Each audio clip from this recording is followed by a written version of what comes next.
Aluma Capital, altyd aan die groei.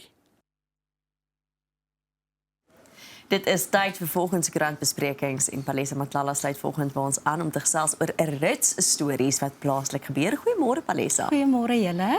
Palesa, ons begin sommer by die migrante kwessie. Dit is nog ons baie in die nuus die afgelope week. Baie politieke leiers het uitgekom om te sê ons moet nie xenofobies wees nie, ander voel bietjie meer sterk daaroor dat ons onwettige immigrante moet laat gaan. Ja, so Suid-Afrika berei nou voor vir 'n moontlike grootskaalse ontwrigting reg oor die land op 30 Junie. Nou, soos ons weet, is daar nou bewegings en as organisasies, burgerlike organisasies bymekaar gekom het en hulle sê nou net basies aan die regering dat hulle moet hierdie onwettige of ongedokumenteerde immigrante uit die land uitkry teen 30 Junie. Indien nie, gaan daar nou groot protes plaasvind op die dag. Nou, hulle beplan 'n national shutdown of die sluiting van die land. So basies ekonomiese sluiting, so hulle gaan nou maar aandring dat besighede nie moet sake doen nie. Hulle gaan ook aandring dat skole moet toe wees, alles moet tot stilstand kom. En die organisasie, dis 'n March of March, nee. Ja. So March to March. March to March. Ja, hulle is een van hierdie bewegings en hulle is nou al sedert April hierdie jaar besig om protes optrede te doen reg oor die land. En dit het nou meestal plaasgevind in provinsies soos KwaZulu-Natal, soos ons weet. Ek dink die meeste kom eintlik uit KwaZulu-Natal uit, hier in Gauteng en aan die Weskaap ook. As jy daai dames se van sien, dan weet jy ook in watter party redelik ondersteun. Ja, die leier, ja, sy is so Jacinta Nkobesi Zuma. Ja. So dis 'n gemengde van. So sy sê ook, ek dink sy het ontmoet toe met die land se sekuriteitsgroepering vir sekuriteit, so dit bestaan uit die polisie en dan die weermag. Hulle het toe 'n dringende vergadering ook gehad en sy het toe daar genoem dat sy veral toe die regering nou sê dat hierdie protesaksie moet nou nie onaard en iets soos wat nou in 2021 gebeur het en veral in KwaZulu-Natal toe daar so chaos ontstaan het. En toe die regering nou begin dreig dat hulle sal dat die ons weermag sal moet intree, toe hierdie leier van March to March nou gesê dat sy sou graag wou hê dat die regering hierdie selfe energie of wat hulle nou het teen March to March teen die onwettige immigrante, dieselfde energie uitoefen. Wat is hulle grootste probleem met immigrante of onwettige immigrante? Wat is julle veroorsaak hulle?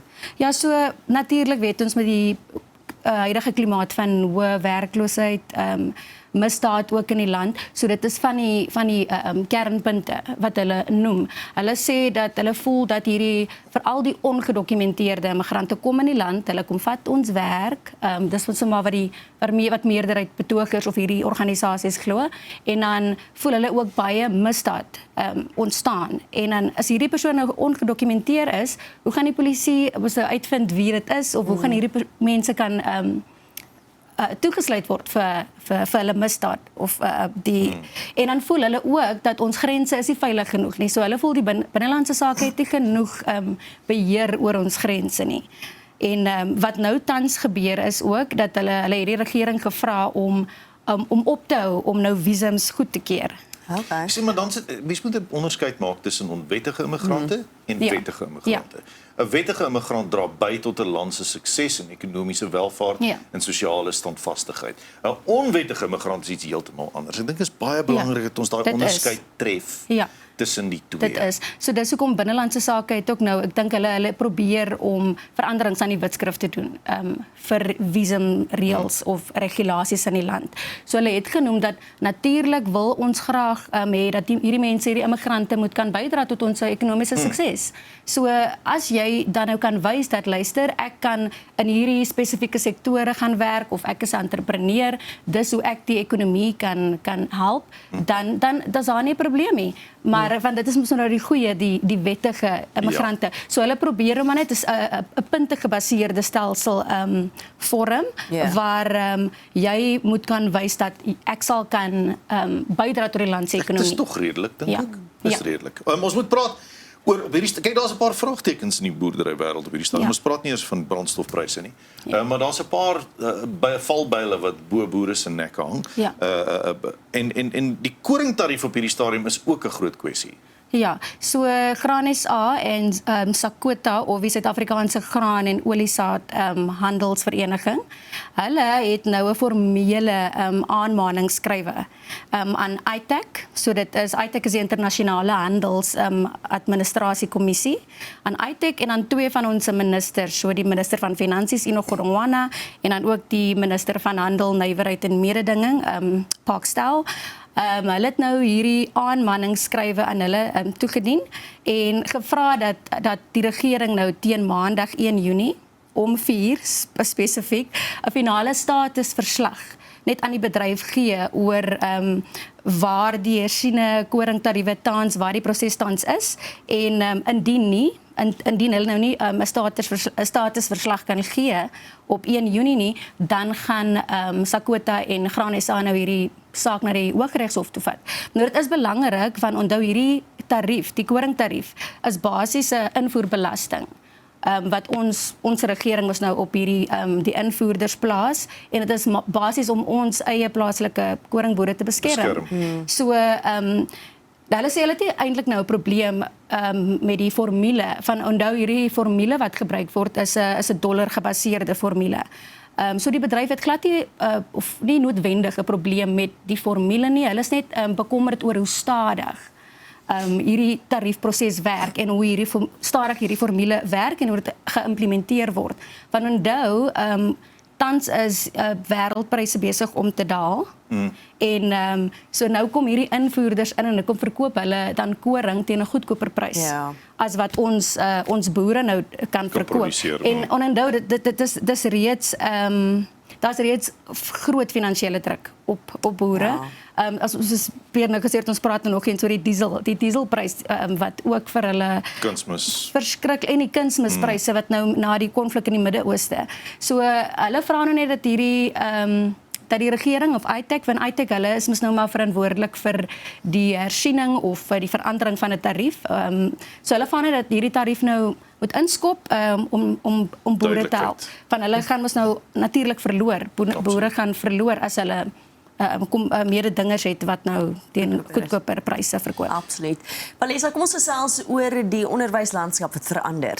Okay, so die minister van basiese onderwys, Siviwe Gwarube, sy het nou onlangs Dinsdag hierdie week, het sy haar begrotingsrede vir die 2026-2027 boekjaar bekend gemaak. En nou tydens dit het sy gesê dat die departement nou sy prioriteite heeltemal heroorweeg. Veral as dit nou kom by die grondslagfase.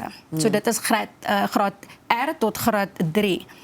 Sy sê dat hulle wil nie net slegs meer fokus op matriekuitslae as die enigste maatstaf van sukses van die onderwysstelsel nie. Hulle wil graag hê dat ons moet nou of die departement moet meer fokus op die grondslagfase ook van hulle het nou agtergekom want daar's baie navorsing ook wat wys dat die grondslagfase word bietjie benadeel of ons fokus meer op wat die matriek slaagsyfer is. En dan vergeet ons nou oor hy belangrike gedeelte van graad R tot graad 3. Wiskunde en lees met begrip. Wat belangrik wat daar word gelê in die grondslagfase. Ja, presies. En soos ek sê, daar is verskriklike baie navorsing. Hierdie minister het ook nou tydens haar begrotingsrede genoem dat daar is die PEARLS verslag, so dis PERLS. Nou hulle is 'n internasionale studie wat leesbegrip by laerskool kinders meet. En hulle het bevind dat 'n skokkende 81% van Suid-Afrikaanse graad 4 leerders nie met begrip kan lees nie. So en dit word mos natuurlik in die grondslagfase aan die kinders geleer, so net geletterdheid en dan om te kan natuurlik te kan lees met begrip.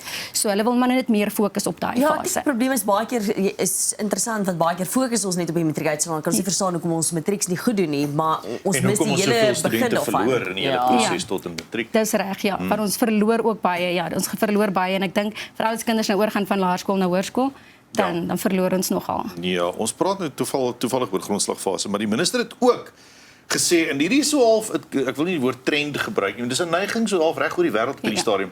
Waar mense besef dat kinders nie noodwendig aan skerms blootgestel moet word vir onredelike tye nie. Hulle moet nie vrye teels gegee word nie. En hier sê sy hier's dalk nou riglyne vir van 2-jarige ouderdom tot 6-jarige ouderdom wat die departement wil toepas op skermtyd vir kinders. Ja, so ek wou Ruben so ook soos jy sê dit is belangrik nou om daai kinders te monitor, veral in hy ouderdomme, van onthou, hulle gaan ook deur baie ontwikkeling, 2 tot 6 jaar oud, so hulle wil nou skermtyd probeer beperk, en hulle werk nou tans aan die riglyne, maar wat dit kan, of die voorgestelde maatreëls wat hulle kan aan hierdie riglyne, of as die wetgewing nou in plek gestel word, dan sal hier nou moontlike beperkings wees op algoritmes. So hierdie algoritmes was mos ontwerp sodat jy mos nou die hele tyd kan scroll en jy moet nou nie jou foon neersit nie. So jy verslaaf kan raak aan dit. Verslaaf kan raak aan dit.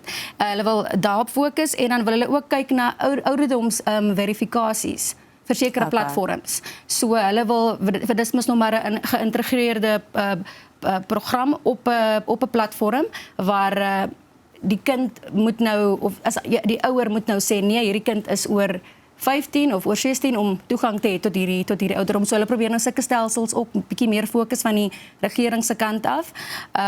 Maar nou natuurlik gaan dit 'n debat opbring of dit gaan nou die mense gaan nou 'n bietjie moet stoei daaroor want onthou die private sektor sal nie te gelukkig wees as die regering nou te veel wil inmeng oor hoe hulle vir sosiale media platforms, hoe hulle of wat hulle aan mense wys op die selfone. Van hierdie algoritmes, partykeer wat dit ook doen is, gee nou vir jou so 'n advertensie wat nou oppop terwyl jy iets doen. Partykeer nie vir kinders se oë nie. Presies. En so hierdie kind is nou op YouTube en die kind kyk nou 'n goeie programmetjie wat nou vir kinders ontwerp is en dan kom hierdie tipe advertensies nou op. So dit is 'n bietjie dit gaan moeilik wees. Daar gaan seker maar baie struikelblokke wees, maar ek dink dis maar net 'n goeie stap in die regte rigting dat hulle nou hulle werk nou aan riglyne om die skermtyd nou maar net probeer beheer. Ek dink wat ook net belangrik is dat hulle het ook gesê dat ouers ook baie meer opvoeding sal moet kry oor hoe om hierdie skermtyd te verminder vir hulle kinders of dit net